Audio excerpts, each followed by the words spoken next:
Hello दोस्तों, आज मैं फिर आपके लिए पास्ट इंडेफिनिट टेंस लेकर के आया हूँ।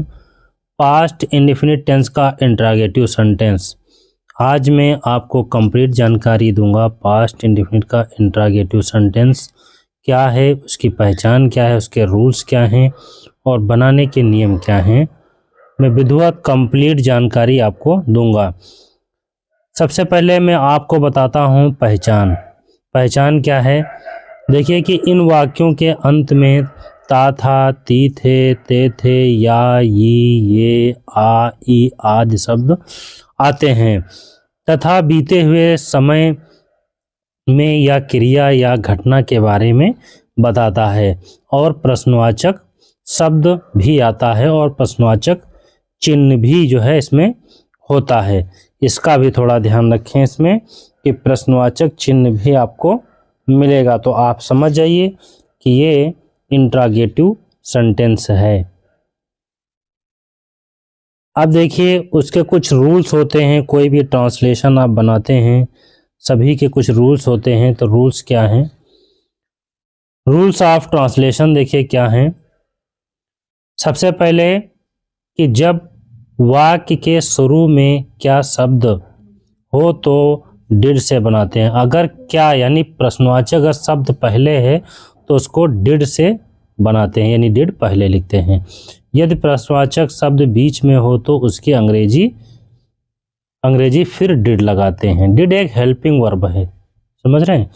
तो अगर कोई बीच में आता है प्रश्नवाचक शब्द तो उसकी पहले अंग्रेजी फिर डिड लगाते हैं, फिर सब्जेक्ट लिखते हैं।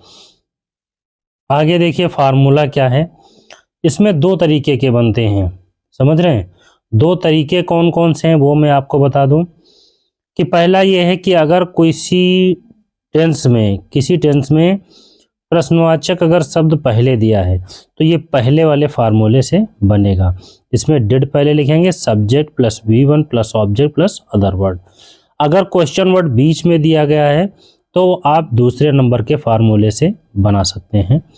सबसे पहले उसकी अंग्रेजी, फिर डिड, फिर सब्जेक्ट V1 का मतलब वर्ब की first form plus object plus other word. तो ये उसका फार्मूला हुआ। देखिए कुछ एग्जाम्पल हैं, जैसे क्या चोर सड़क पर दौड़ा। ठीक है, क्या है यानी प्रश्नवाचक है, आ की मात्रा आई है यानी कि पास्ट का जो है पास्ट इंडेफिनिट है, समझ रहे हैं? पास्ट इंडेफिनिट का इंट्रागेटिव है क्योंकि क्या शब्द दिया है, प्रश्नवाचक चिन्ह लगा है। तो अब इसको हम सबसे पहले क्या है यानी कि डिड से इसको लिखेंगे। अगर पहले दिया है हेल्पिंग वर्ब पहले लिखेंगे। तो इसकी हेल्पिंग वर्ब क्या है देखिए, तो यहाँ पर हो जाएगा डिड, समझ रहे हैं? डिड द थीप, फिर उसके बाद सब्जेक्ट लिखेंगे तो डिड द थीप। देखिए यहाँ पर डिड है, फिर कह रहा सब्जेक्ट डिड द थीप। ठीक है, अब कह रहा है वर्ब की फर्स्ट फॉर्म, यानी क्या चोर सड़क पर दौड़ा। Did the thief run run सड़क पर, on the road, on the road. ये प्रश्नवाचक चिन्ह भी अंत में लगेगा। तो ये हुआ आपका पहला सेंटेंस क्या चोर सड़क पर दौड़ा, did the thief run on the road. अगला देखिए बहुत आसान है, बस आपको थोड़ा समझना होगा, समझने का प्रयास करिए। बहुत आसान है। क्या उसने तुमसे बात की, क्या उसने तुमसे। आम बोलचाल में भी ऐसे शब्द आते हैं, ऐसे वाक्य आते हैं। ठीक है, तो ऐसे आप अगर सीख लेंगे तो बोलचाल में भी आपको इंग्लिश बहुत आसान लगेगी। इंग्लिश में बातचीत कर सकते हैं, सुन भी सकते हैं, समझ भी सकते हैं। अगला देखिए क्या उसने तुमसे बात की, तो क्या शब्द है यहाँ पर, इसलिए डिड पहले लगेगा। यहाँ पर डिड, समझ रहे हैं? डिड।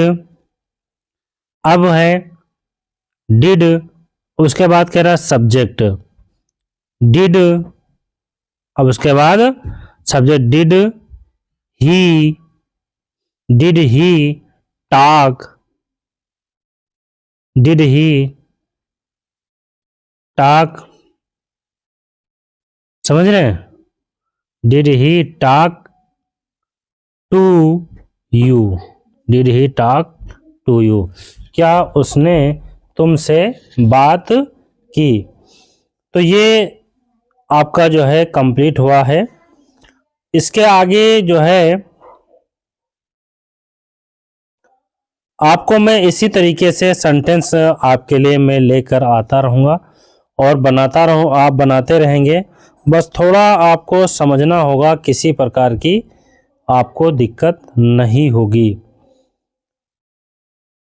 आगे देखिए, मैं अगला आपको बताता हूँ।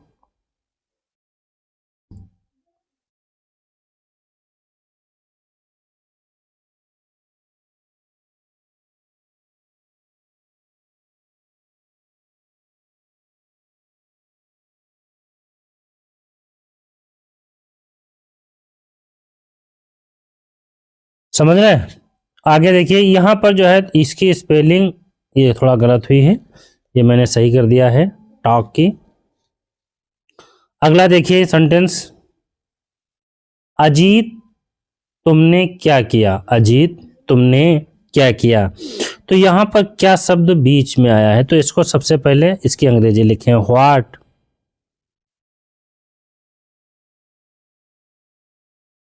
ठीक है, व्हाट,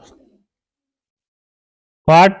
अब फिर व्हाट, फिर उसके बाद डिड लगाएंगे, what did, what did, what did you do Ajit. समझ रहे हैं? What did you do Ajit, Ajit तुमने ये क्या किया। अगला देखिए, अगला भी बहुत आसान है, उसने कौन सी किताब खरीदी। समझ रहे हैं? तो ये भी प्रश्नवाचक है क्योंकि कौन सी लगा है, तो कौन सी किताब की अंग्रेजी हो गया व्हिच, कौन सी किताब, व्हिच बुक, व्हिच बुक कौन सी किताब। समझ रहे हैं? व्हिच बुक कौन सी किताब। अब यहां पर व्हिच बुक डिड ही, फिर हो जाएगा by, which book did he by, यानी कि उसने कौन सी किताब खरीदी। तो ये कुछ एग्जाम्पल हैं जो आप समझ लेंगे, तो उम्मीद है कि इस तरीके से अगर आपको आते हैं पढ़ने में, समझने में या कहीं बनाने के लिए, तो आप बहुत आसानी से इनको बना लेंगे। तो आज मैं आपको कंप्लीट जानकारी पास्ट इंडेफिनिट टेंस की का इंट्रागेटिव सेंटेंस की मैंने दी है, और उम्मीद है कि आपको जो है ये समझ में आ गया होगा। आगे फिर मिलते हैं आपको नेक्स्ट वीडियो के साथ।